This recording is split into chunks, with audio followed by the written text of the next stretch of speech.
National Weather Service in Nashville has issued a severe thunderstorm. Is that even for us? South Central Davidson County, Tennessee. Northwestern weather from County in Middle Tennessee. Northeastern Williamson County in Middle Tennessee until 2 p.m. Central Daylight Time. Severe thunderstorm warning. At 1:25 p.m. Central Daylight Time, a severe thunderstorm was located over Nolensville, or 7 miles east of Franklin, moving southeast at 10 miles per hour.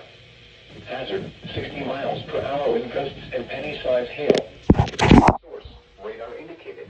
Here's the warning. Expect damage to roofs, siding, and trees. It's actually starting to ramp up there right now. Impacted include Franklin, Smyrna, Brentwood, La Verne, Nolensville, and Truman.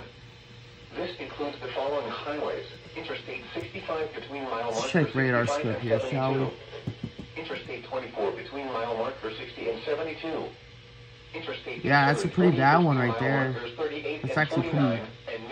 It's a decently strong For thunderstorm. your protection, move to an interior room on the lowest floor of a building.